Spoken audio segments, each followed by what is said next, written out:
Hello my dear students, welcome back to my channel Sonia chemistry. So बच्चों, अब हम physical chemistry का mole concept वाला पार्ट कंप्लीट कर चुके हैं। आज शुरू करने जा रहे हैं हम एक नया चैप्टर जो कि होने वाला है आपका केमिकल काइनेटिक्स। ठीक है बच्चों, तो शुरुआत करते हैं केमिकल काइनेटिक्स की।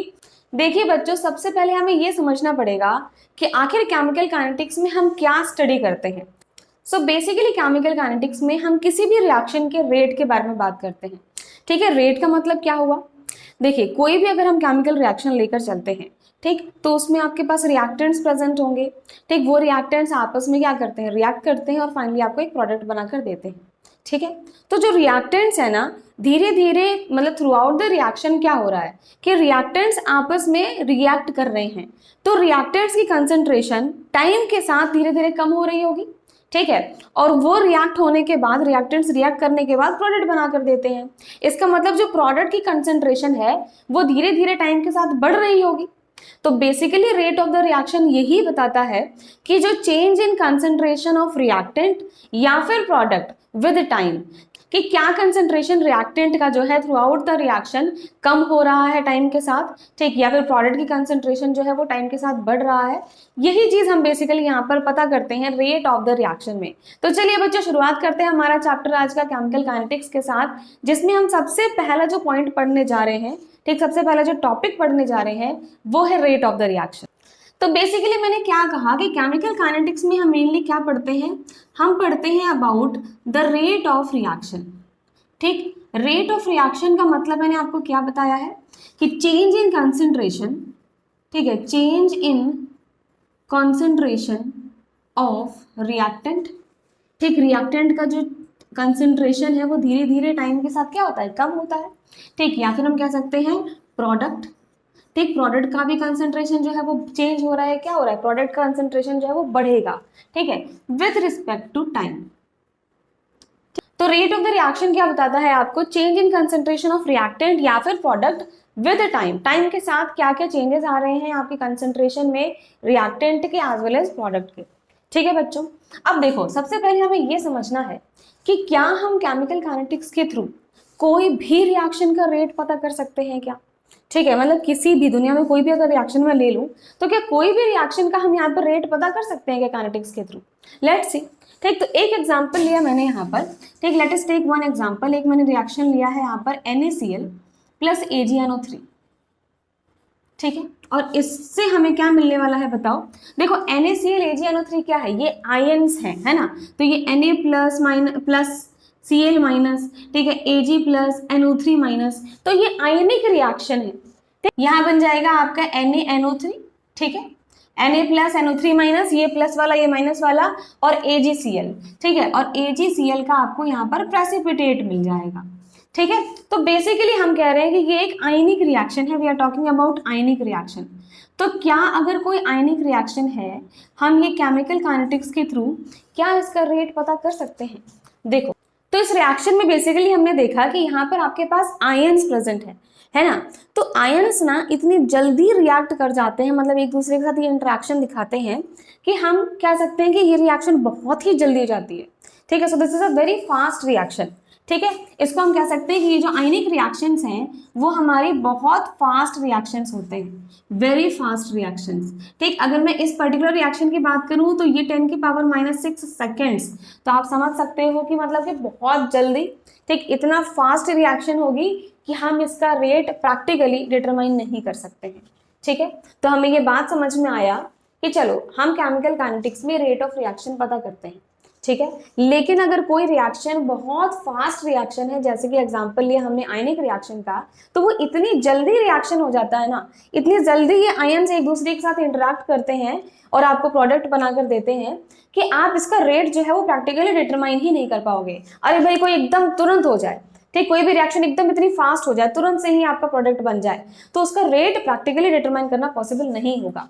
ठीक है, तो मतलब इसका रेट जो है वो हम पता नहीं कर सकते हैं। ठीक, तो हमने यहाँ पर क्या लिखा कि rate of reaction can't be determined. ठीक है, can't be determined. Very fast reactions के लिए हम रेट ऑफ रिएक्शन पता नहीं कर सकते हैं। ओके जी, चलिए अब एक सेकंड एग्जांपल लेते हैं।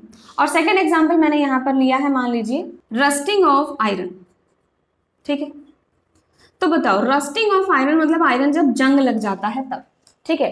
तो क्या ये जो हमारी रिएक्शन होगी रस्टिंग ऑफ आयरन, क्या ये बहुत जल्दी होती है? क्या आयरन आप एक दिन रखते हो और अगले दिन ही जंग लग जाता है? नहीं ना, तो जंग लगने में बहुत टाइम लगता है, ठीक। तो रस्टिंग ऑफ आयरन हम कह सकते हैं कि बहुत ही स्लो प्रोसेस है, बहुत ही स्लो रिएक्शन है, ठीक है।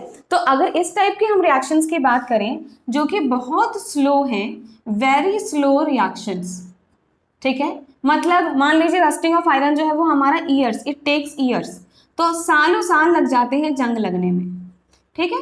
तो बहुत ज्यादा टाइम पीरियड लग रहा है इस रिएक्शन को होने में, तो बहुत ही स्लो रिएक्शन है। अगर इतना स्लो है तो इसका रेट ऑफ रिएक्शन हमारे काम का ही नहीं है। अरे भाई ऐसे रिएक्शन हम क्यों पढ़ेंगे? हम ये रेट ऑफ रिएक्शन की जो भी बात कर रहे हैं वो हमें मतलब लैब में परफॉर्म करनी है रिएक्शंस, ठीक है। तो हमें उसका प्रैक्टिकल यूज चाहिए, ठीक। हमें प्रैक्टिकली मतलब ऐसी रिएक्शन स्टडी करनी है जो हमारे लिए यूजफुल हो, ठीक है। तो अगर कोई रिएक्शन सालों साल में जाके कंप्लीट हो रही है तो वो हमारे काम की नहीं है, ठीक है, that is not useful for us, ठीक। तो ये इतनी स्लो रिएक्शंस हो जाती है कि यहाँ पर हमारे लिए रेट जो है वो यूजफुल ही नहीं होता डिटरमाइन करना, ठीक है। तो हम यहाँ पर ये भी समझ सकते हैं कि अगर कोई वेरी स्लो रिएक्शन है तब भी रेट ऑफ रिएक्शन, यहाँ से लिख देते हैं direct ROR, rate of reaction can not be determined, ठीक है, वो हमारी यूजफुल ही नहीं होगी, कैन नॉट बी डिटरमाइंड, ठीक है, नॉट यूजफुल, तो हमारे प्रैक्टिकली किसी काम की ही नहीं है, तो हम लिख सकते हैं कि practically not useful. In cases में भी हम रेट ऑफ रिएक्शन के बारे में बात नहीं करने वाले हैं, ठीक है। तो हमें क्या पता चला भाई, काइनेटिक्स में रेट तो पढ़ेंगे लेकिन कैसे रिएक्शन का। अगर कोई रिएक्शन बहुत फास्ट है तब भी रेट डिटरमाइन नहीं कर सकते, अगर कोई रिएक्शन बहुत स्लो है तब भी आप रेट डिटरमाइन नहीं कर सकते हो, ठीक है। तो अगर कोई मॉडरेट रिएक्शन आपको मिल जाए, ठीक है, अगर कोई मॉडरेट रिएक्शन मिल जाए, इसका मतलब कि ये आपका ना ही ज़्यादा टाइम पीरियड ले रहा है भाई रिएक्शन होने में, ना ही तो ये बहुत फास्ट हो रहा है, मतलब एक नॉर्मल एक लिमिटेड टाइम पीरियड ले रहा है अपना छोटा मोटा जो भी, ठीक है, और वो रिएक्शन हो रही है, तब उन केसेस में हम यहाँ पर इजीली रेट ऑफ रिएक्शन जो है वो पता कर सकते हैं, ठीक है। तो मेनली जो ये केमिकल काइनेटिक्स की पूरी कहानी है ना वो इन रिएक्शंस के लिए है। आयनिक रिएक्शंस या फिर वेरी स्लो रिएक्शंस, इनके लिए रेट ऑफ रिएक्शन या केमिकल काइनेटिक्स हम पढ़ते ही नहीं है, ठीक है। तो इन दोनों के लिए हम ये चीज़ स्टडी नहीं करते हैं। मेन जो हमें यहाँ पर स्टडी करना है वो स्टडी करना है मॉडरेट रिएक्शंस। अब ये कौन सी ऐसी रिएक्शंस होती हैं भाई जो मॉडरेट रिएक्शंस है, ना ही वेरी फास्ट है ना ही वेरी स्लो है, ठीक है। तो ऐसी कौन सी रिएक्शंस है? तो ये रिएक्शंस हैं हमारी मॉलिक्यूलर रिएक्शंस, ठीक है, मॉलिक्यूलर रिएक्शंस, इनका हम रेट यहाँ पर पता करते हैं। एग्जाम्पल अगर लूँ तो मान लीजिए हम ले लेते हैं यहाँ पर नाइट्रोजन, ठीक, और नाइट्रोजन के साथ मैंने यहाँ पर ले लिया है हाइड्रोजन, और इससे हमारा बन रहा है यहाँ पर 2 मॉलिक्यूल्स अमोनिया के, ठीक है। एक बार बैलेंस कर लेते हैं रिएक्शन को, हमारे पास 2 नाइट्रोजन है, 2 नाइट्रोजन है, बहुत बढ़िया। हाइड्रोजन कितने मेरे पास 3 2 6 है, तो यहाँ पर 3 कर देंगे, ठीक है। तो यहाँ पर अभी जो रिएक्शन लिखी है ना, देखो ये मॉलिक्यूलर रिएक्शन, आपके पास डिफरेंट मॉलिक्यूल्स है, एक नाइट्रोजन मॉलिक्यूल है, एक हाइड्रोजन मॉलिक्यूल है, ये आपस में अब रिएक्ट करते हैं, और रिएक्ट कैसे कर रहे हैं भाई, देखो नाइट्रोजन है, नाइट्रोजन इस तरीके से होता है हमारा, ठीक है, ये हाइड्रोजन है मेरे पास H2, ठीक है, और यहाँ पर बन क्या रहा है आपका अमोनिया बन रहा है, ठीक, यहाँ पर आपका NH3 मॉलिक्यूल, इस तरीके से अमोनिया बन रहा है, ठीक। तो नाइट्रोजन हाइड्रोजन इनमें क्या हो रहा है कि कुछ बॉन्ड्स जो है वो टूट रहे हैं, ठीक है, कुछ बॉन्ड्स जो है वो आपके टूट रहे हैं, ये नाइट्रोजन नाइट्रोजन का बॉन्ड जो है वो टूट रहा है, ठीक, और यहाँ पर आपका नाइट्रोजन हाइड्रोजन का बॉन्ड बन रहा है, ठीक। मतलब यहाँ पर बेसिकली जो हम बात कर रहे हैं वो बात कर रहे हैं बॉन्ड ब्रेकिंग, ठीक, या फिर बॉन्ड फॉर्मेशन की, ठीक। तो कुछ बॉन्ड जो है वो बन रहे हैं या कुछ बॉन्ड जो है वो आपके टूट रहे हैं, और इस तरीके से बॉन्ड फॉर्मेशन होकर या बॉन्ड टूट कर आपको एक नया प्रोडक्ट मिल रहा है। तो इस टाइप के रिएक्शंस एक नॉर्मल टाइम लेती हैं रिएक्शन को कंप्लीट करने में, ठीक है। तो इन टाइप के रिएक्शंस को हम यहाँ पर पता कर सकते हैं, ठीक है, इनका रेट हम यहाँ पर डिटरमाइन कर सकते हैं, ठीक है। तो यहाँ पर आप लिख सकते हो कि भाई rate of reaction is determined, ठीक है, इन केसेस में हम रेट ऑफ रिएक्शन जो है वो डिटरमाइन करते हैं, ठीक। तो केमिकल काइनेटिक्स में बेसिकली हमें इन मॉलिक्यूलर रिएक्शंस के बारे में ही पढ़ना है। इतनी छोटी सी आपको इंट्रोडक्शन क्लियर है क्या, बताओ, ठीक, यहाँ तक क्लियर? कि केमिकल काइनेटिक्स में आप क्या पढ़ते हो, ठीक, रेट ऑफ रिएक्शन। ठीक, रेट ऑफ रिएक्शन क्या हर रिएक्शन का पढ़ेंगे? नहीं, हर रिएक्शन का नहीं, वेरी फास्ट रिएक्शन का नहीं कर सकते, वेरी स्लो रिएक्शन का प्रैक्टिकली यूजफुल ही नहीं है। ठीक, जो मॉडरेट रिएक्शंस है लाइक मॉलिक्यूलर रिएक्शंस, ठीक, जहां पर बॉन्ड फॉर्मेशंस हो रहे हो या बॉन्ड टूट रहे हो, ठीक, और आपको रिएक्टेंट्स रिएक्ट करके एक प्रोडक्ट बनाकर देते हैं, तो इनका हम रेट जो है वो डिटरमाइन कर सकते हैं। ठीक है, क्लियर? चलिए बच्चों, रेट ऑफ रिएक्शन समझते हैं। देखिए मैंने यहाँ पर लिख रखा है कि रेट ऑफ रिएक्शन ना हम दो टाइप से डिफाइन कर सकते हैं। ठीक है, एक होता है आपका एवरेज रेट ऑफ रिएक्शन, एक होता है आपका इंस्टेंटेनियस रेट ऑफ रिएक्शन। अब दोनों में डिफरेंस समझते हैं। ठीक, एग्जाम्पल की हेल्प से समझेंगे। देखो, एवरेज रेट ऑफ रिएक्शन, पहले तो आप बताओ रेट ऑफ रिएक्शन क्या है। रेट ऑफ रिएक्शन का मतलब हुआ कि change in concentration of reactant, ठीक, या फिर product with respect to time. Time के साथ हमारा जो कंसंट्रेशन है रिएक्टेंट का या प्रोडक्ट का, वो किस तरीके से चेंज हो रहा है। ठीक है, ये हमें रेट बताता है। ठीक, अब मैंने कहा कि मेरे पास दो टाइप्स के रेट ऑफ रिएक्शन है, एक है आपका एवरेज, एक है आपका इंस्टेंटेनियस। ठीक है, तो एवरेज रेट ऑफ रिएक्शन पहले समझते हैं, उसके बाद हम इंस्टेंटेनियस पे जाएंगे। एवरेज रेट ऑफ रिएक्शन मैंने एक एग्जांपल लिखा है यहाँ पर कि 2A + 3B हमें प्रोडक्ट देता है 4C। तो बताओ A और B मेरा क्या है? रिएक्टेंट है, C मेरा क्या है? प्रोडक्ट है, और ये जो 2, 3, 4 लिखा है ये क्या है? ये आपके स्टोइचियोमेट्रिक कोएफिशिएंट लिखे हुए हैं। ठीक है, तो यहाँ पर अगर हम एवरेज रेट ऑफ रिएक्शन इस रिएक्शन के लिए लिखें, ठीक है, अगर मैं यहाँ पर एवरेज रेट ऑफ रिएक्शन लिखूं तो वो किसके बराबर होगा? क्या होता है rate of reaction? Change in concentration of reactant. ठीक है, प्रोडक्ट की बात भी करेंगे अभी, पहले रिएक्टेंट के बारे में बात करते हैं। So change in concentration of reactant with respect to time. ठीक है, तो रिएक्टेंट क्या है? एक तो ए है मेरा, तो ए का कंसंट्रेशन कितना चेंज हो रहा है, मतलब कि हम बात कर रहे हैं del A divide by del T. ठीक है, इसका मतलब क्या हुआ? ये है हमारा डेल्टा ए। डेल्टा ए मतलब कि चेंज इन कंसंट्रेशन। देखो, डेल्टा का मतलब होता है चेंज। ठीक है, तो चेंज इन, ये कंसंट्रेशन बता रहा है कि ए का कंसंट्रेशन जो है वो कितना चेंज हो रहा होगा। ठीक है, तो हमने ले लिया del A by del T. ठीक है, तो change in concentration with respect to time. ठीक, अब क्योंकि ए के साथ मेरा जो स्टोइचियोमेट्रिक कोएफिशिएंट है वो है 2। ठीक, तो जो भी स्टोइचियोमेट्रिक कोएफिशिएंट होता है वो हम यहाँ पर डिवाइड करके लिख देते हैं। ठीक, तो याद रखना, हम यहाँ पर कह रहे हैं एवरेज रेट ऑफ रिएक्शन क्या है, ए के टर्म्स में अगर हम बात करें तो del A by del T. ठीक है, तो ये delta A by delta T है आपका। ठीक है, जो भी स्टोइचियोमेट्रिक कोएफिशिएंट होगा उसको आप डिवाइड करके लिखते हो। ठीक, अब बताओ, जो हमारा रिएक्टेंट है, रिएक्टेंट का जो कंसंट्रेशन होगा वो धीरे धीरे कम होगा ना। रिएक्टेंट्स हैं, रिएक्टेंट्स आपस में रिएक्ट कर रहे हैं और रिएक्ट करके आपको प्रोडक्ट बनाकर दे रहे हैं। इसका मतलब जो कंसंट्रेशन है रिएक्टेंट का वो तो धीरे धीरे कम हो रहा है। ठीक, ये कम हो रहा है इसलिए हम यहाँ पर एक माइनस साइन जरूर लगाते हैं। ये कम हो रहा है इसलिए हम यहाँ पर एक माइनस साइन जरूर लगाएंगे। तो याद रखना, जब भी हम रिएक्टेंट की बात करते हैं तो ऑलवेज यहाँ पर एक नेगेटिव साइन आता है। ठीक, नेगेटिव साइन क्यों आएगा? क्योंकि जो रिएक्टेंट है उसका कंसंट्रेशन जो है वो कम होता है। ठीक है, तो ये मैंने लिख दिया ए की टर्म्स में। अगर मैं बी के बारे में बात करूं तो रेट ऑफ रिएक्शन, हमारा एवरेज रेट ऑफ रिएक्शन क्या हो जाएगा बोलो? यहाँ पर मेरा स्टोइचियोमेट्रिक कोएफिशिएंट क्या है? 3। ठीक है, तो हम यहाँ पर इसको डिवाइड करके लिखेंगे 1/3 है, तो ये भी रिएक्टेंट, तो यहाँ पर एक माइनस साइन आ जाएगा। ठीक, और ये क्या है हमारा बी है, तो हम लिख देंगे delta B by delta T. ठीक है, कि हमारा कितना कंसंट्रेशन जो है वो बी का चेंज हो रहा है विद रिस्पेक्ट टू टाइम। ठीक है, माइनस हमने लिखा है because it is a reactant. चलो, अब हम प्रोडक्ट के टर्म्स में बात करते हैं। रिएक्टेंट की कंसंट्रेशन कैसे चेंज हो रही है टाइम के साथ, और प्रोडक्ट की कंसंट्रेशन कैसे चेंज हो रही है। तो प्रोडक्ट का जो भी स्टोइचियोमेट्रिक कोएफिशिएंट था उसको भी हमने डिवाइड करके लिखा।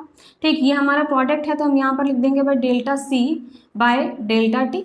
ठीक, कंसंट्रेशन इसकी कैसे चेंज हो रही है, और क्योंकि ये प्रोडक्ट है तो रिएक्शन में हो क्या रहा है कि रिएक्टेंट आपस में रिएक्ट करते हैं। ठीक, तो रिएक्टेंट की कंसंट्रेशन तो कम होती है इसलिए नेगेटिव साइन लिखा गया। ठीक, लेकिन प्रोडक्ट बन रहा है, फॉर्म हो रहा है, तो प्रोडक्ट की कंसंट्रेशन बढ़ेगी। ठीक, तो प्रोडक्ट की कंसंट्रेशन बढ़ रही है इसलिए हमेशा यहाँ पर हम एक पॉजिटिव साइन लिखते हैं। तो आप हमेशा ध्यान रखना कि जब भी हम एवरेज रेट ऑफ रिएक्शन लिखेंगे, ये प्लस और माइनस साइन क्या इंडिकेट करता है? ये इंडिकेट करता है कि आपका जो रिएक्टेंट है, रिएक्टेंट के केस में हम नेगेटिव साइन लिखते हैं, प्रोडक्ट के केस में हम पॉजिटिव साइन लिखते हैं, जो डिफाइन करता है कि भाई आपका रिएक्टेंट का कंसंट्रेशन जो है वो कम हो रहा है और प्रोडक्ट का कंसंट्रेशन जो है वो बढ़ रहा है। क्लियर इतनी बात? क्लियर है? ठीक, स्टोइशियोमेट्रिक कोएफिशिएंट जो भी होगा उसको हम डिवाइड करके लिखते हैं। ठीक, तो 1/2, 1/3, 1/4 जो भी यहाँ पे हमारा कोएफिशिएंट होगा उसके अकॉर्डिंग हम उसको डिवाइड करके लिखते हैं। चलिए बच्चों, तो आपको समझ में आया कि रेट ऑफ रिएक्शन कैसे लिखा जाएगा। सेकेंड इस वाली रिएक्शन के लिए भी हम रेट ऑफ रिएक्शन लिखने की कोशिश करते हैं, सेम कहानी है हमारी एकदम। ठीक है, तो एवरेज रेट ऑफ रिएक्शन अगर मैं इसके लिए लिखूं, बताओ क्या होगा। ये 3x रिएक्टेंट है ना, रिएक्टेंट है तो माइनस, ठीक है, 3 है तो 1/3, ठीक, ये क्या हो जाएगा del x by del T. ठीक है, y के टर्म्स में अगर हम लिखें तो माइनस तो लिखोगे आप, ठीक है, क्योंकि रिएक्टेंट है। यहाँ स्टोइशियोमेट्रिक कोएफिशिएंट मेरा 1 ही है तो 1/1 ही लिखा जाएगा, है ना। या मत भी लिखो आप, 1/1 तो कुछ भी नहीं होता ना। ठीक है, आप ना भी लिखो तो भी कोई फर्क नहीं पड़ेगा। ठीक है, क्या हो जाएगा हमारा del y by del T. Clear है? प्रोडक्ट के टर्म्स में अगर हम लिखें तो यहाँ हमारे पास 2 है तो 1/2 हो जाएगा। ठीक है, और ये हो जाएगा हमारा del z by del T. ठीक, और प्रोडक्ट है तो हमारा यहाँ पर पॉजिटिव साइन आएगा। Clear? Average rate of reaction इस तरीके से लिखी जाती है। अब ये दो टर्म्स आपको और समझने हैं।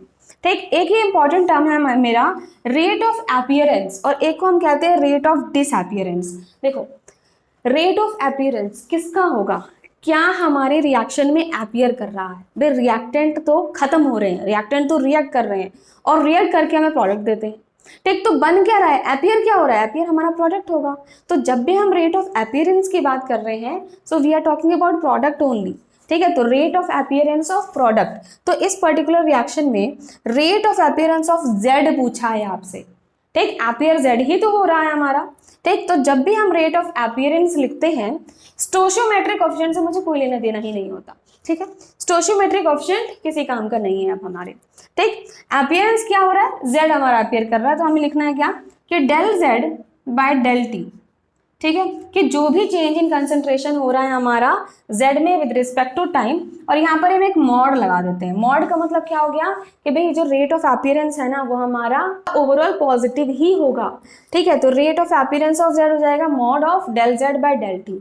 स्टोइशियोमेट्रिक कोएफिशिएंट का कोई काम नहीं है रेट ऑफ अपीयरेंस में, रेट ऑफ रिएक्शन में बहुत काम है। ठीक, रेट ऑफ रिएक्शन में बहुत काम है बट रेट ऑफ अपीयरेंस में कोई लेना नहीं। ठीक है, अब नेक्स्ट है रेट ऑफ डिसअपीयरेंस। तो बताओ डिसअपीयरेंस किसका होगा, कौन डिसअपीयर हो रहा है, भाई रिएक्टेंट डिसअपीयर हो रहे हैं ना, रिएक्टेंट का कंसंट्रेशन कम हो रहा है टाइम के साथ, वो रिएक्ट कर रहे हैं, खत्म हो रहे हैं। ठीक है, तो डिसअपीयरेंस किसका होगा, रिएक्टेंट का। तो यहाँ पर कौन से रिएक्टेंट है, मेरे पास एक्स और वाई रिएक्टेंट है तो मैंने लिखा rate of disappearance of X, ठीक, या फिर rate of disappearance of Y. ये दोनों हमारे रिएक्टेंट्स हैं, इनका रेट ऑफ डिसअपीयरेंस होगा। क्या लिखोगे आप, del X by del T.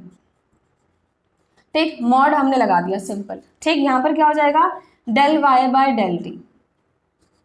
ठीक है, मॉड लगा दिया, मतलब ये जो कंप्लीट रेट ऑफ अपीयरेंस होगा या डिसअपीयरेंस होगा वो आपका पॉजिटिव में ही आना है, इसलिए हम यहाँ पर मॉड साइन लगा रहे हैं। ठीक ना, तो आई थिंक आपको ये एवरेज रेट ऑफ रिएक्शन में इतनी बात समझ में आई है एग्जाम्पल्स के साथ कि किस तरीके से हम एवरेज रेट ऑफ रिएक्शन लिखते हैं। ठीक है, रिएक्टेंट या प्रोडक्ट की टर्म्स में, और रेट ऑफ अपीयरेंस और डिसअपीयरेंस किस तरीके से लिखा जाता है। क्या आपको यहाँ तो क्लियर है, बताइए। चलिए आप समझते हैं इंस्टेंटेनियस रेट ऑफ रिएक्शन क्या होता है। तो देखो साफ साफ लिखा है for very small change in time. ठीक, मतलब यहाँ पर जो हम चेंज इन टाइम के बारे में बात कर रहे थे ना कि भाई कंसंट्रेशन का चेंजेस कैसे हो रहा है विद रिस्पेक्ट टू टाइम। ठीक, तो यहाँ पर जो हमारा चेंज इन टाइम है वो बहुत स्मॉल हो जाता है, मतलब हम कह सकते हैं कि delta T tends to zero. ठीक है, जो हमारा चेंज इन टाइम है वो जीरो हो जाता है, इसका मतलब हम कह सकते हैं कि बहुत स्मॉल, बहुत कम ही चेंजेस आते हैं टाइम में। ठीक है, तो हम यहाँ पर डेल्टा टी ना यूज करके हम यहाँ पर डी टी इस्तेमाल करते हैं। ठीक है, तो हम यहाँ पर डी टी का यूज करेंगे जो कि बताता है कि बहुत जल्दी ही रिएक्शन जो है वो आपकी हो रही है, बहुत कम टाइम में ही आपका कंसंट्रेशन जो है वो चेंज हो रहा है। ठीक है, तो जैसे कि ये एग्जाम्पल है और अगर हमें इसका इंस्टेंटेनियस रेट ऑफ रिएक्शन लिखना, ठीक, इंस्टेंटेनियस रेट ऑफ रिएक्शन अगर हमें लिखना है, ठीक है, तो क्या लिखेंगे, अभी रिएक्टेंट है हमारा।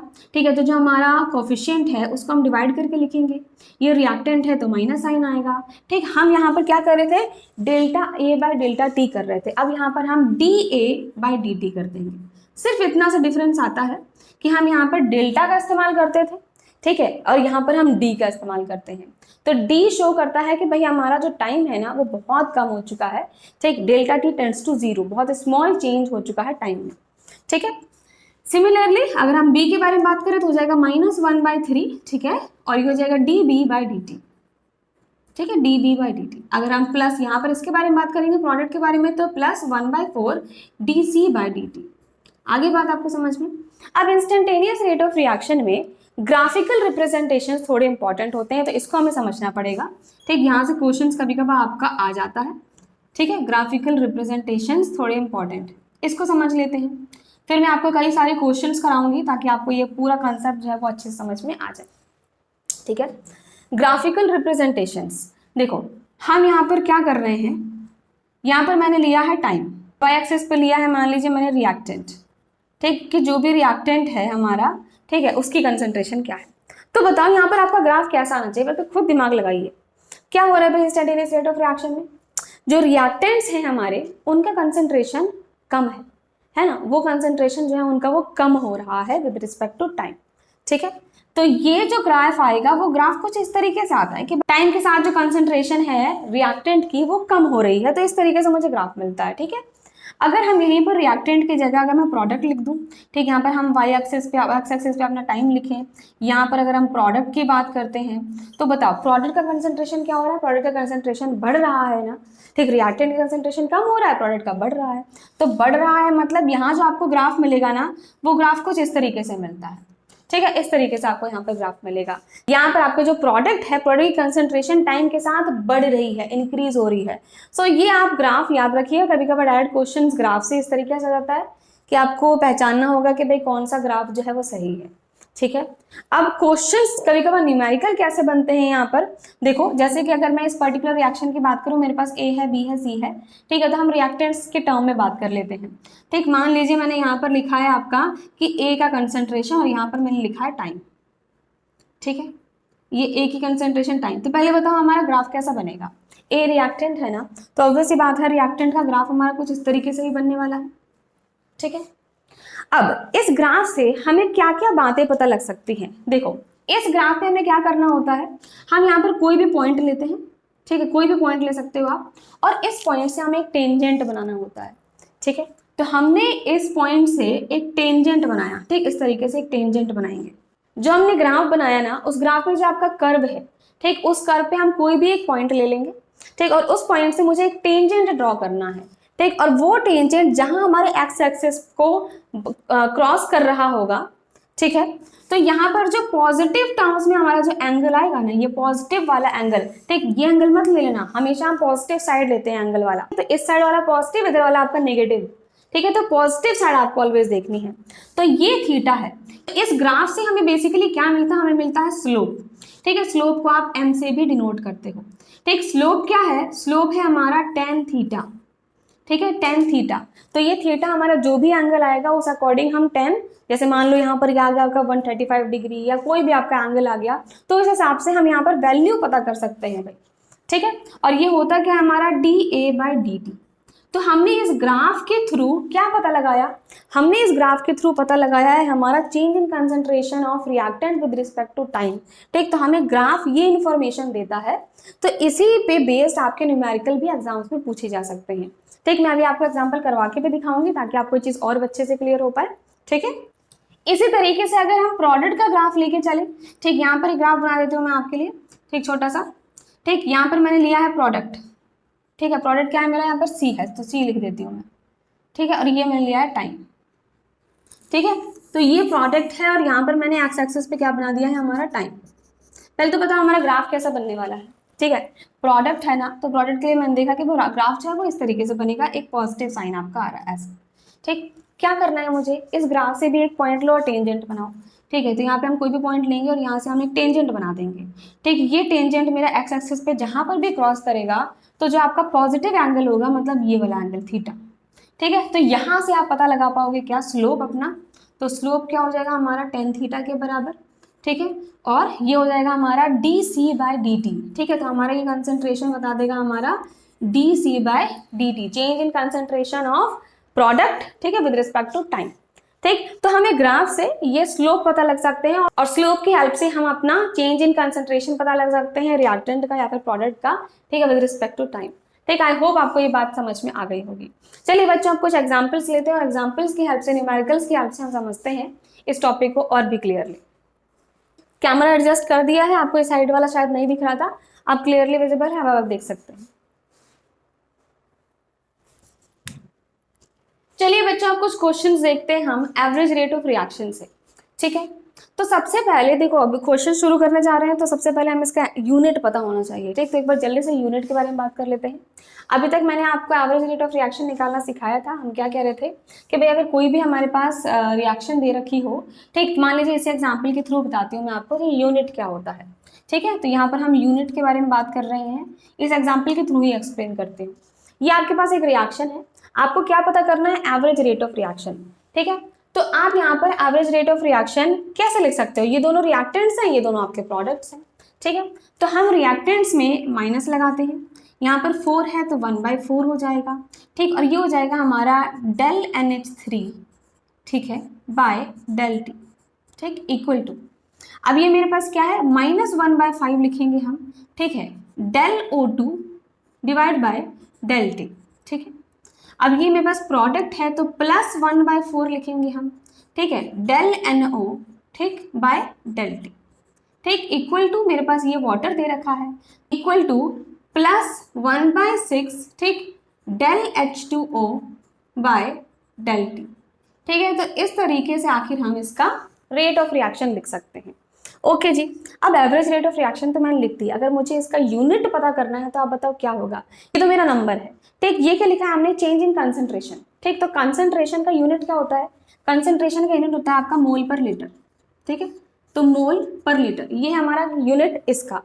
फिर मैंने डिवाइड बाय क्या लिखा है, टाइम। टाइम का आपका यूनिट क्या होता है, सेकेंड। ठीक है, तो डिवाइड बाय सेकेंड है। ठीक, तो इसका हम कंप्लीटली क्या लिख सकते हैं कि भाई मोल पर लीटर। ठीक, और सेकंड भी ऊपर चला जाएगा तो पर सेकंड, तो हमें यूनिट मिल गया रेट ऑफ रिएक्शन का मोल पर लीटर पर सेकंड। ठीक, ये आपको बात समझ में, ये आ गई आपको बात समझ में कि नॉर्मली जो रेट ऑफ रिएक्शन है उसका यूनिट क्या होता है, मोल पर लीटर पर सेकंड होता है। अच्छा, कभी कभार आपसे ना यूनिट पूछ लेता है कि अगर ये जो हमारे रिएक्टेंट्स हैं वो कोई गैसियस मॉलिक्यूल्स होते। ठीक है, अगर ये पूरा गैसियस मॉलिक्यूल्स होते तो हमारा यूनिट क्या होगा। देखो, अगर ये गैसेस होते ना तो हम यहाँ पर कंसंट्रेशन नहीं लिखते, हम यहाँ पर इसका प्रेशर के टर्म्स में बात करते। ठीक है, तो ये कंसंट्रेशन की जगह प्रेशर होता। ठीक, एक बार यहाँ पर लिख देती हूँ मैं कि अगर इन गैसियस फॉर्म, अगर गैसियस फॉर्म में अगर हम बात कर रहे हैं, ठीक है, तो आपका unit of rate of reaction जो है वो क्या होगा। ठीक है, देखो अगर गैसियस फॉर्म में है so we are talking about pressure. Pressure का आपका यूनिट क्या होता है, ATM। ठीक है, ATM, तो यहाँ पर कंसंट्रेशन की जगह प्रेशर होता और यहाँ पर मेरा सेकंड ही रहता, तो डिवाइड बाय हमारा सेकंड होता। तो अगर हम इसका यूनिट लिखें तो हो जाएगा ATM पर सेकंड। ठीक है, तो ये है मेरा unit of rate of reaction अगर हम गैसियस फॉर्म में बात करते हैं। अगर हम नॉर्मल हमारे इस टर्म्स में बात कर रहे हैं सो इट इज मोल पर लीटर पर सेकंड। ठीक है, एग्जाम में पूछा जा सकता है, प्लीज ध्यान दीजिएगा। ठीक है, unit of rate of reaction जो है वो आपका क्या होता है। चलिए बच्चों, अब इस क्वेश्चन के थ्रू हमने एवरेज रेट ऑफ रिएक्शन तो लिख लिया, अब हमें क्या लिखना है, रेट ऑफ ए मतलब अपीयरेंस। ठीक है, rate of appearance of NO। NO मेरा प्रोडक्ट है। ठीक, मैंने कहा था स्टोइचोमेट्रिक ऑप्शन से मुझे कोई लेना देना नहीं होता अगर हम रेट ऑफ अपीयरेंस या डिस अपीयरेंस लिखते हैं तो NO क्या हो जाएगा हमारा, del NO by del T। ठीक है, और इसका पूरा मॉड ले लेते हैं। ठीक है, rate of disappearance of O2 क्या हो जाएगा, डिसअपीयरेंस मेरा रिएक्टेंट है। ठीक है, तो हम वही लिखेंगे कि पूरा mod of del of O2, ठीक है, बाय del T। लिख लिया, बहुत आसान था। चलिए नेक्स्ट क्वेश्चन देखें। एक रिएक्शन दे रखी है, आपको क्या गिवन है, during the formation of ammonia, जब ये अमोनिया हमारा बन रहा है, प्रोडक्ट फॉर्म हो रहा है, 2 moles of nitrogen disappear in 1 minute. ये जो नाइट्रोजन है ना, रिएक्टेंट है, तो ये तो डिसअपीयर ही होना है ना। तो लिखा है क्या कि नाइट्रोजन डिसअपीयर होता है कितना, 2 मोल्स 1 मिनट में। ठीक है, 2 मोल्स 1 मिनट में डिसअपीयर हो रहा है।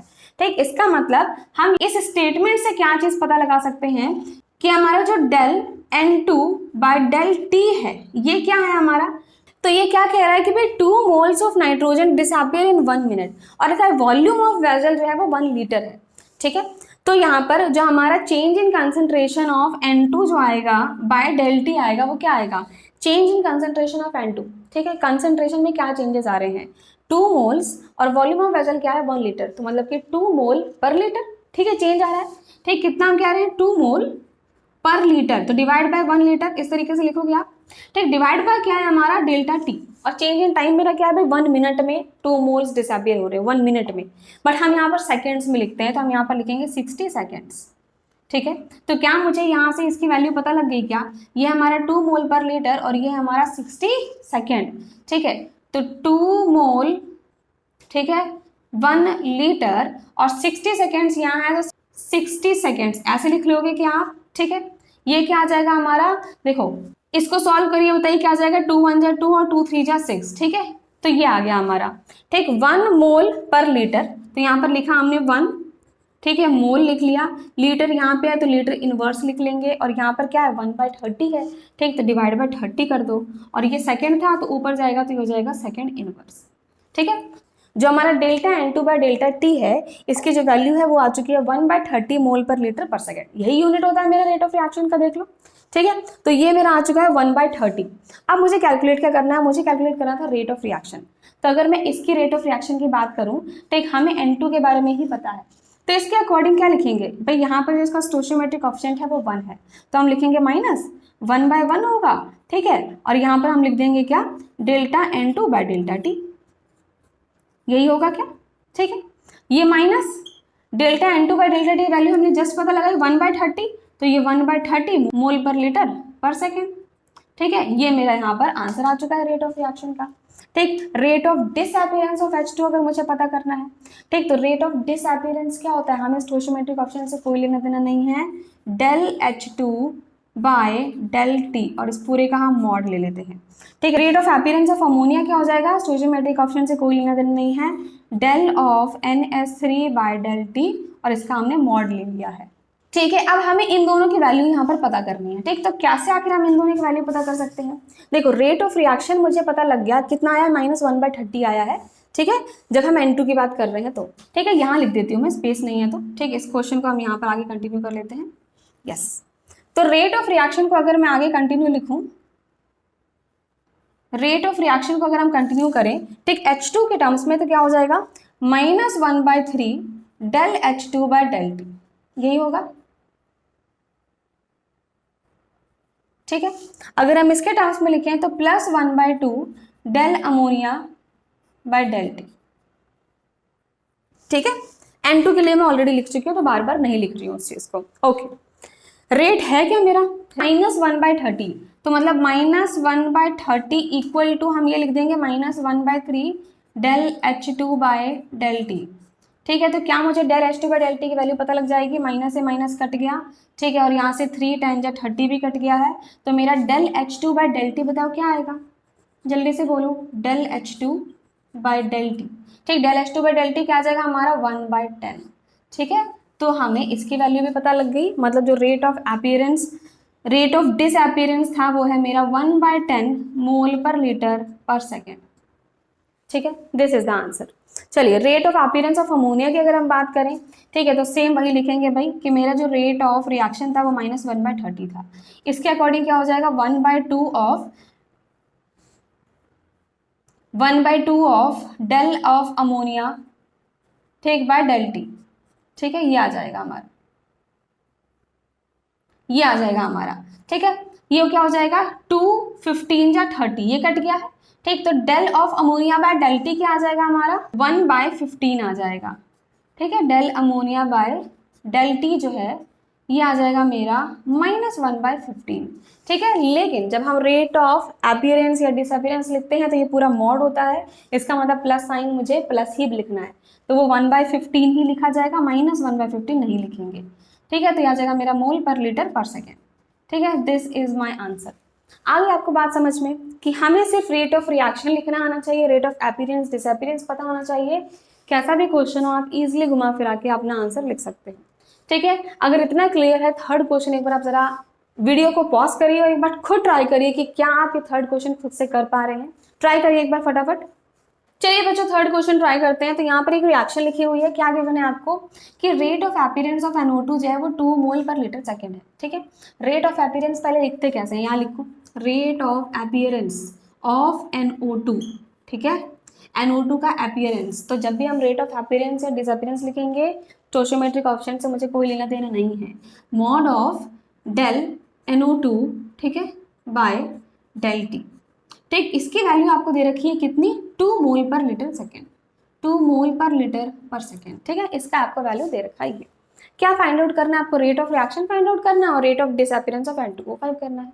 चलो रेट ऑफ रिएक्शन लिखने की कोशिश करें, तो रेट ऑफ रिएक्शन हमारे रिएक्टेंट के टर्म में हो जाएगा -1/2, ठीक है, डेल ऑफ N2O5 ठीक बाय डेल टी। ठीक है, ये आएगा क्या।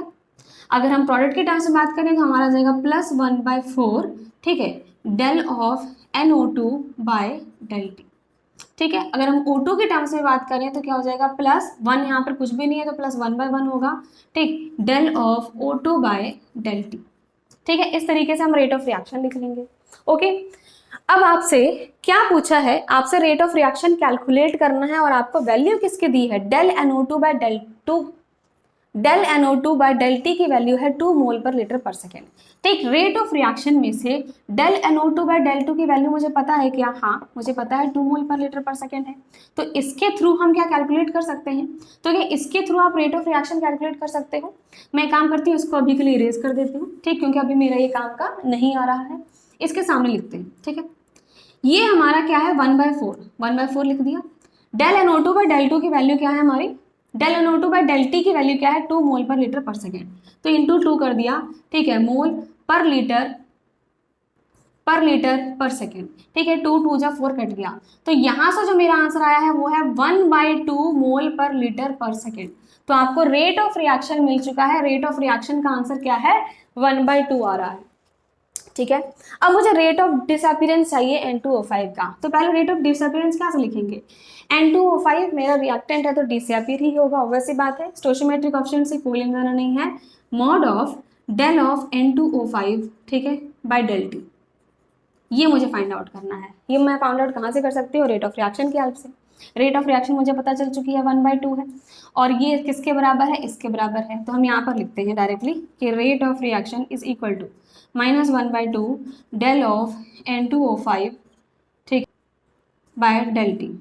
ठीक है, रेट ऑफ रिएक्शन है क्या, रेट ऑफ रिएक्शन है मेरी 1/2, तो दिस इज इक्वल टू 1/2। ठीक, यहाँ से 1/2 कैंसिल हो गया, तो हमारा ये जो आया है वो आया है -1 के बराबर। ठीक है, तो ये आया है हमारा delta N2O5 bye delta T मेरा -1 के बराबर आया हुआ है। लेकिन रेट ऑफ डिसअपीयरेंस एक मॉड साइन होता है तो माइनस नहीं लिखेंगे, सो दिस इज सिंपली 1। ठीक, तो हमारा आंसर आ जाएगा 1 मोल पर लीटर पर सेकेंड। ठीक, ये मेरा आंसर आ चुका है रेट ऑफ डिसअपीयरेंस का। तो आई होप अब आपको इस टाइप के क्वेश्चंस करने में कोई दिक्कत नहीं आएगी। Is it clear. ठीक है बच्चों, तो यहाँ पर मैंने जितने भी आपको न्यूमेरिकल्स कराए वो आपके एवरेज रेट ऑफ रिएक्शन की हेल्प से कराए हैं। ठीक, आप सिंपल कैसे पहचान सकते हो, अगर हमने डेल लिखा है, ठीक है, तो वो एवरेज रेट ऑफ रिएक्शन है, अगर हमने डी लिखा है तो वो इंस्टेंटेनियस रेट ऑफ रिएक्शन होता है। ठीक, चलिए अब हम इंस्टेंटेनियस रेट ऑफ रिएक्शन के भी कुछ न्यूमेरिकल्स करने की कोशिश करते हैं, देखते हैं कि भाई वहाँ पर जो मैंने आपको ग्राफिकल रिप्रेजेंटेशन सिखाया था ना, किस तरीके से एग्जाम में क्वेश्चंस आते हैं उन ग्राफ से रिलेटेड। ठीक है, तो चलिए आइए फटाफट उनके न्यूमेरिकल्स भी करते हैं। चलिए बच्चों, अब देखते हैं कि भाई इंस्टेंटेनियस रेट ऑफ रिएक्शन से किस टाइप के आपके क्वेश्चंस आते हैं। ठीक है, 3 क्वेश्चन मैंने लिख रखे हैं। पहला क्वेश्चन देखते हैं। फर्स्ट क्वेश्चन में आपके पास रिएक्शन है N2 + 3H2 आपको 2 मॉलिक्यूल्स अमोनिया के बनाकर दे रहा है। ये आपको ग्राफ दे रखा है, पूछा क्या है, रेट ऑफ रिएक्शन और rate of disappearance of N2।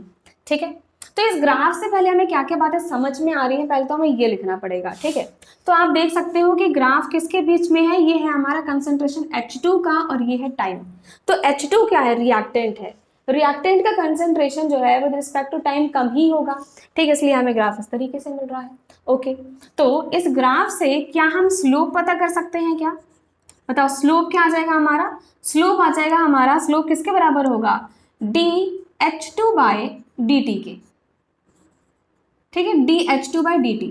और इस ग्राफ से क्या पता लग रहा है आपको, ये हमारे पास देखो ये 2 सेकेंड, ये 4 सेकेंड, ये आपको टाइम दे रखा है, और 2 सेकेंड के साथ में हमारा जो ये पे कंसंट्रेशन है वो 10 है। ठीक, इसका जो कंसंट्रेशन है वो 6 है। ठीक, तो स्लोप हम कैसे लिखते हैं भाई, एक्स एक्सिस है, ये वाई एक्सिस है, तो हम लिखते हैं यहाँ पर y2 - y1 अपॉन में x2 - x1। ठीक है, बताओ y2 क्या है मेरा, ये हमारा टाइम है जिसको मान लेते हैं x1, ये मान लेते हैं x2।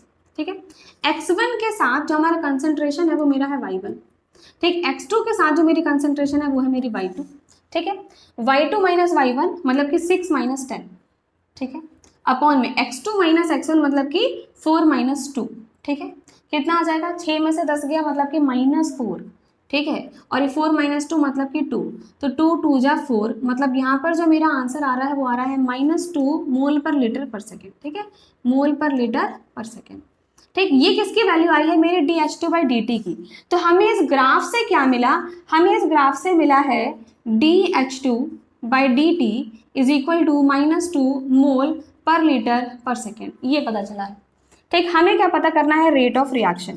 रेट ऑफ रिएक्शन आप कैसे लिखते हो भाई, रेट ऑफ रिएक्शन अगर हम H2 की टर्म्स में बात करें तो इट विल बी -1/3, ठीक है, और d ऑफ H2, ठीक, बाय dt, ऐसे लिखते हैं, ठीक है। dH2/dt मुझे -2 पता है, बाकी का लिख देती हूँ, ठीक। तो ये हो जाएगा मेरा -2 माइनस माइनस कट गया और ये आ जाएगा मेरा 2/3, ठीक। तो रेट ऑफ रिएक्शन मेरा क्या आ चुका है, 2/3 मोल पर लीटर पर सेकेंड, ये है मेरा रेट ऑफ रिएक्शन। अब rate of disappearance of N2 भी चाहिए मुझे, ठीक है। तो डिसअपीयरेंस ऑफ N2 मेरा क्या है, रिएक्टेंट है, तो डिसअपीयर ही होगा। स्टोइचोमेट्रिक कोएफिशिएंट से कोई लेना देना भी नहीं होता है, भी नहीं यहाँ पर, तो इसको हम सिंपली क्या लिखेंगे भाई, इसको लिखेंगे हम dN2/dt, ठीक, और इस पूरे का मॉड होता है, ठीक। रेट ऑफ रिएक्शन मुझे पता है, वो आ रहा है हमारा 2/3, ठीक है। रेट ऑफ रिएक्शन अगर मैं N2 के टर्म्स में लिखूं तो बताओ क्या लिखोगे आप, रेट ऑफ रिएक्शन हमारा N2 के टर्म्स में क्या हो जाएगा, इसके आगे लिख देते हैं माइनस, ठीक है। अब ये स्टोइचोमेट्रिक कोएफिशिएंट तो कोई है नहीं हमारा, तो dN2/dt ये लिखोगे आप, ठीक है। अब ये है कितना, 2/3 है, तो dN2/dt क्या आ जाएगा मेरा, -2/3, ठीक है। लेकिन ये पूरा मॉड होता है तो हम माइनस नहीं लिखेंगे, ये भी आंसर मेरा क्या है, 2/3 मोल पर लीटर पर सेकेंड, ठीक है। ये मेरा आंसर आ जाएगा rate of disappearance of N2, ठीक है। आई थिंक क्लियर है। तो मतलब ग्राफ की हेल्प से हमने यहाँ पर अपना जो रेट ऑफ अपीयरेंस है या डिसअपीयरेंस है, ठीक, या रेट ऑफ रिएक्शन है, वो पता लगाने की कोशिश करी है। चलिए बच्चों क्वेश्चन नंबर 2 पर आते हैं। फिर से एक रिएक्शन है, 2p + 3q हमें R दे रहा है, ठीक। हमें जो ग्राफ मिला है वो Q के बारे में मिला है, इसके बारे में हमें ग्राफ मिला है, ठीक है। मैंने कहा था कि जब भी हम इस ग्राफ से स्लोप निकालते हैं, ठीक है, तो स्लोप हमारा किसके बराबर होता है, स्लोप होता है मेरा tan थीटा के बराबर। और ये जो थीटा होगा ना, ये ऑलवेज एक्स एक्सिस से जो हमारा पॉजिटिव एंगल होता है वो होता है। तो ये एंगल 45 डिग्री है, ये आप tan थीटा नहीं लोगे, ठीक, this is not theta. Theta क्या होगा हमारा, एक्स एक्सिस से जो पॉजिटिव टर्म है ये थीटा है मेरा। अच्छा, पूरा एंगल ये कितना होता है हमारा, 180 डिग्री का पूरा एंगल क्या है मेरा, ये 180 डिग्री। 180 डिग्री माइनस 45 अगर मैं करूँ कितना आ जाएगा, 135 डिग्री। तो थीटा मेरा यहाँ पर क्या है, 135 डिग्री। तो मतलब कि मेरा tan थीटा क्या है, tan 135 डिग्री, और tan 135 होता क्या है, ये होता है -1 के बराबर, ठीक। इतना बेसिक आपको पता होना चाहिए, ठीक, कि tan 0 क्या होता है, tan 90 क्या होता है, 135 क्या होता है, 180 क्या है, ये सारी चीज़ें आपको पता होनी चाहिए। ओके, तो tan 135 इज -1। तो हमें यहाँ पर क्या पता लगा है, स्लोप है क्या, ये Q के बारे में बात कर रहे हैं, सो दिस इज dQ/dt। तो dQ/dt मुझे यहाँ पर मिल चुका है -1। मुझे इस ग्राफ से ये बात पता लगी है। फाइंड क्या करना है मुझे, rate of reaction find out करना है, ठीक है। रेट ऑफ रिएक्शन हम यहाँ पर फाइंड आउट करेंगे, ठीक। रेट ऑफ रिएक्शन होगा क्या बताओ, अगर हम यहाँ पर Q की टर्म्स में लिखें so it will be -1/3 dQ/dt, यही होगा क्या, ठीक है।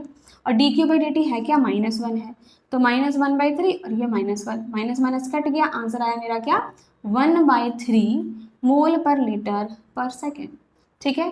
तो ये है मेरा rate of reaction. Rate of appearance of R, ठीक, तो प्रोडक्ट के बारे में बात कर रहे हैं।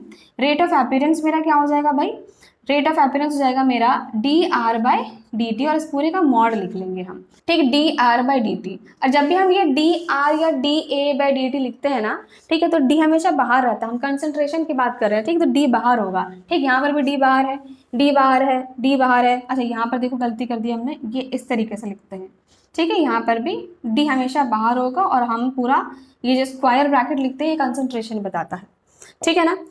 ओके जी, तो इसके बाद हमने रेट ऑफ अपीयरेंस हमें ये पता करना था एग्जैक्टली क्या होता है, कैसे पता करेंगे, इस रेट ऑफ रिएक्शन की हेल्प से ही करने वाले हैं। रेट ऑफ रिएक्शन R के टर्म्स में क्या लिखोगे आप, R के टर्म्स में क्या हो जाएगा, कोई यहाँ पर स्टोइचोमेट्रिक ऑप्शन तो है नहीं, तो हम प्लस ही लिखेंगे, 1/1 होगा, ठीक है, dR/dt होगा, ठीक है, यही होगा मेरा रेट ऑफ रिएक्शन। ठीक, और मुझे रेट ऑफ अपीयरेंस भी पता करना है। रेट ऑफ रिएक्शन मेरा क्या है 1/3 है। ठीक है, तो dR/dt भी मेरा क्या हो जाएगा 1/3 मोल पर लीटर पर सेकेंड। बहुत ईजिली हमने यहाँ पर इसका आंसर भी पता लगा लिया। क्लियर इतनी बात? चलिए आ जाइए क्वेश्चन नंबर 3 पर अब। ठीक है, तो क्वेश्चन नंबर 3 में देखें, एक रिएक्शन दे रखी है आपको 2A + B गिव्स 3C। अब आपको यहाँ पर जो ग्राफ दिया है वो किसके टर्म्स में दिया है, रिएक्टेंट के टर्म्स में। तो यहाँ पर आपको जो स्लोप है वो इस तरीके से मिल रहा है कि भाई रिएक्टेंट का कंसंट्रेशन कम हो रहा है विद रिस्पेक्ट टू टाइम। ठीक है, ये एंगल दे रखा है 30 डिग्री। इस पॉइंट पर टाइम दे रखा है आपको 5 सेकेंड। पूछा क्या है, रेट ऑफ रिएक्शन आपको पता करना है 5 सेकेंड पर ही। ठीक, मतलब इसी टाइम पर रेट ऑफ रिएक्शन क्या होगा और इसी टाइम पर रेट ऑफ डिसअपीयरेंस ऑफ ए क्या होगा। ठीक है, चलिए पहले तो इस ग्राफ से देखते हैं कि भाई इस पॉइंट पर अगर हम थीटा देखें तो थीटा मेरा ये होने वाला है 180 - 30 करोगे कितना हो जाएगा आपका 150 डिग्री। 150 डिग्री, तो मेरा जो थीटा है वो है हमारा 150 डिग्री। ठीक है, तो 10 150 बताओ क्या होता है, 10 150 डिग्री क्या होता है मेरा इज इक्वल टू -1/√3। ठीक है, तो ये जो वैल्यू है मेरी वो है -1/√3 के बराबर। ठीक है जी, ओके। अच्छा, ये है क्या हमारा, this is dV/dt। Okay, this is dV/dt। dV/dt की वैल्यू मुझे इतनी पता लग गई है। मुझे रेट ऑफ रिएक्शन पता करना है, तो रेट ऑफ रिएक्शन हमारा B की टर्म्स में क्या हो जाएगा भाई, -1/1 होगा। ठीक है, तो माइनस लिखेंगे और ये हो जाएगा dV/dt, यही होगा। dV/dt मुझे पता है क्या, -1/√3, माइनस मेरा पहले से था। ठीक है, तो माइनस माइनस जो है हमारा कट जाएगा और ये जो मेरा रेट ऑफ रिएक्शन आएगा वो रेट ऑफ रिएक्शन आया मेरा 1/√3 मोल पर लीटर पर सेकेंड। ठीक है, मोल पर लीटर पर सेकेंड। ठीक, ये जो मेरा आएगा वो क्या आएगा 1/√3 मोल पर लीटर पर सेकेंड। ठीक है, ये है मेरा आंसर हो जाएगा रेट ऑफ रिएक्शन का।